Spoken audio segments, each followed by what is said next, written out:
If you've heard about ChatGPT, but every time you try to figure it out, you just feel confused, this video is made exactly for you.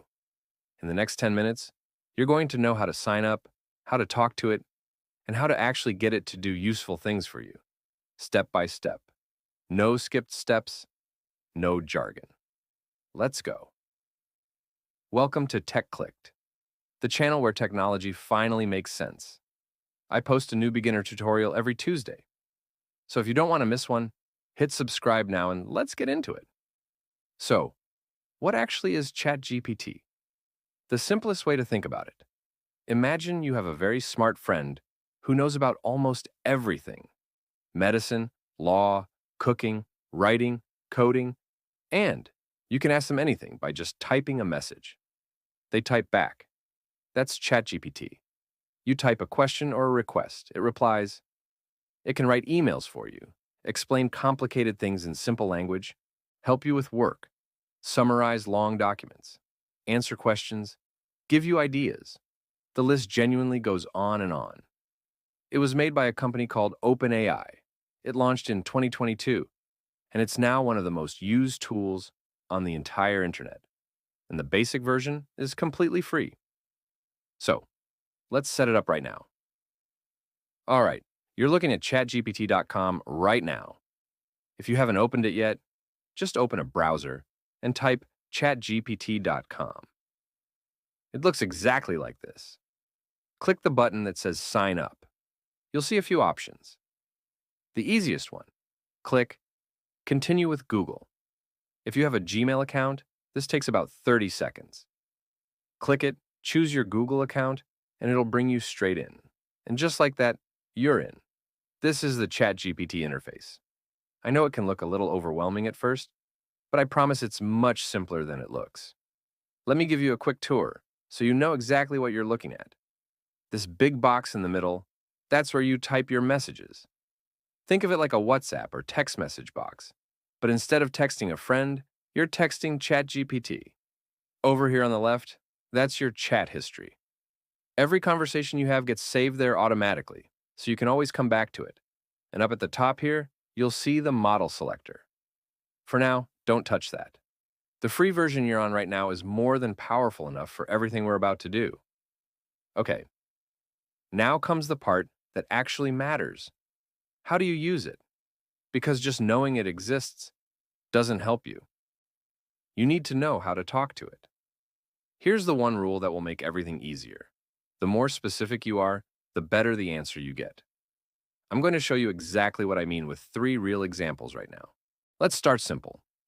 I want to understand what inflation is, but I don't want a textbook answer. I'm going to type this. Explain what inflation is in simple terms.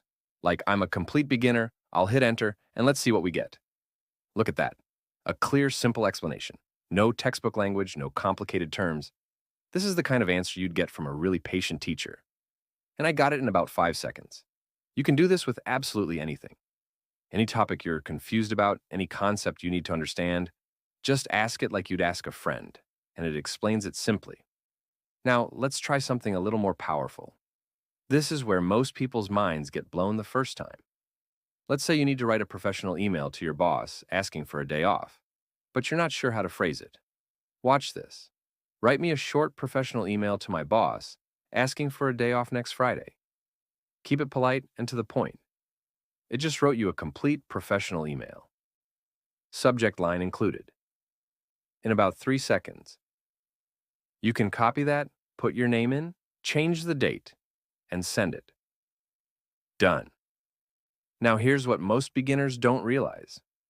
You don't have to start over if it's not quite right. You just reply and tell it what to change. Watch. Let's say the email is a little too formal for my workplace. I don't start a new chat. I just reply, exactly like I would in a text conversation. I type, that's a bit too formal. Make it more casual and friendly like I'm texting my boss. See that? Completely different tone. Same email. But now it sounds like a real person wrote it. And ChatGPT remembered everything from earlier in the conversation. I didn't have to explain the context again. This is what people mean when they say ChatGPT feels like having an assistant. You go back and forth, you refine it together, and you end up with exactly what you need.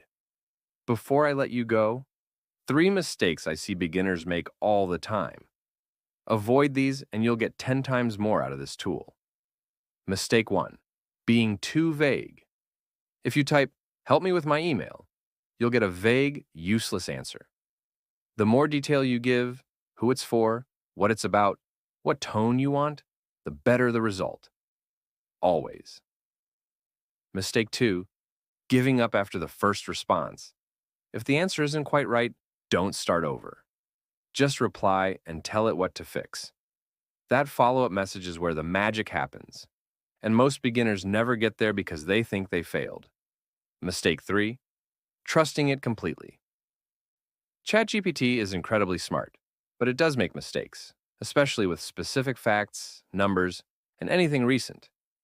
Always double-check important information before you use it. Think of it as a very smart first draft, not the final word. And that is it.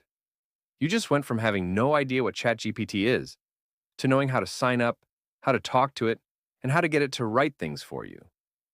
You're officially no longer a complete beginner. If this video helped you, please hit the like button. It takes 1 second, and it genuinely helps this channel reach more people who need it. Subscribe if you haven't, because next Tuesday I'm posting a video on another tool that beginners always find confusing. And I promise it'll be just as simple as this one. I'll see you in the next one.